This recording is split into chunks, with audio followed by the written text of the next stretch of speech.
এটা যে কোনো সময় যে কোনো বড় ধরনের দুর্ঘটনা ঘটতে পারে। এক মাসের মধ্যে যদি কোনো দুর্ঘটনা ঘটে তাহলে দায় কে নেবে? এই ঘটনার সূত্রপাত আজ থেকে 2 মাস আগে যাত্রীবাহী একটি লরির সাথে এই ফুটওভার বৃষ্টিতে ধাক্কা লাগার পর এটা ব্যাপক ক্ষতিগ্রস্ত হয়, যা বর্তমানে চলাচলের অনুপযোগী হয়ে দাঁড়িয়েছে।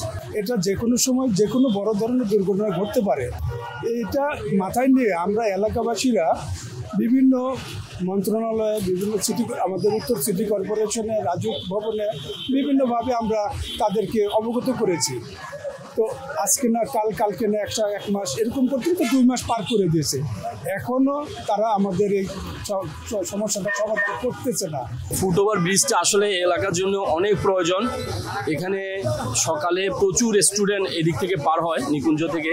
এটা কিছুদিন আগে একটা বড় লরির অনেক জোরে সোরে ধাক্কা দিয়েছিল।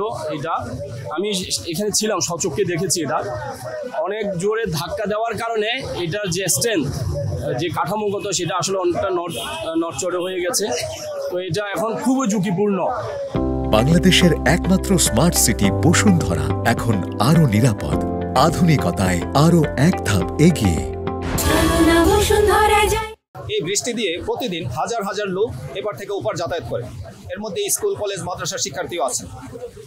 ঘটনার সাথে সাথে ঊর্ধ্বতন কর্তৃপক্ষকে জানানো হয়, তখন ওনারা যে জিনিসটি বলছেন যে এটি হাই ভোল্টেজ দিয়ে ঝালাইয়ের কাজ করতে হয়, সেজন্য ওনারা সময় চাচ্ছেন। তো আমি বলবো আসলে ওনারা অজুহাত দেখাচ্ছেন, কারণ একটি জনগুরুত্বপূর্ণ একটি ব্রিজ, যেখানে হাজার হাজার লোক যাতায়াত করতেছেন, সেখানে একটি ব্রিজকে মেরামত করার জন্য বা সংস্কার করার জন্য কেন আমাদেরকে অপেক্ষা করতে হবে? আমরা প্রথম সিটি কর্পোরেশনের সাথে যোগাযোগ করেছি, তারা বলে এটা আমাদের না, এটা রোশন হাইওয়ে। তো পরবর্তীতে আমরা রোশন হাইওয়ের সাথে যোগাযোগ করেছি, তারা বিনিয়ে এটা সময় কালক্ষেপণ করেছে আর কি। এখন আবার 1 মাস সময় নিয়েছে, যে আগামী 1 মাসের মধ্যে আমাদের এই আপনার এই ব্রিজের সংস্কার কাজে তারা হাত দিবে। আমরা তাকে প্রশ্ন করেছি যে 1 মাসের মধ্যে যদি কোনো দুর্ঘটনা ঘটে তাহলে দায় কে নেবে? যার জন্য আমরা বাধ্য হয়ে আজকে মানববন্ধন করেছি, নাগরিক সমাবেশ করেছি। এতে আমাদের পুরো খিলক্ষেতা এবং নিকুঞ্জ এলাকার সমস্ত লোকজন ছিল, আপনারা হয়তো দেখে থাকবেন। আজকে আমরা মানববন্ধন থেকে আমরা একটা দাবি তুলেছি, আমরা তাদেরকে সময় দিয়েছি 72 ঘন্টা। 72 ঘন্টার মধ্যে যদি না মেরিডিয়ান সংলগ্ন এই ব্রিজের দ্রুত সংস্কার না করা হয়, তাহলে 72 ঘন্টা পরে আমরা কঠোর থেকে কঠোর কর্মসূচি ঘোষণা করব এলাকাবাসী নিয়ে। এই মানববন্ধনে আমি ওই রাজুকে দৃষ্টি আকর্ষণ করব, ওনারা যেন অতি দ্রুত আমাদের এই ব্রিজটা খুব সুন্দর করে যেন মানুষের চলাফেরার উপযোগী হয় সেভাবে করে দেয়।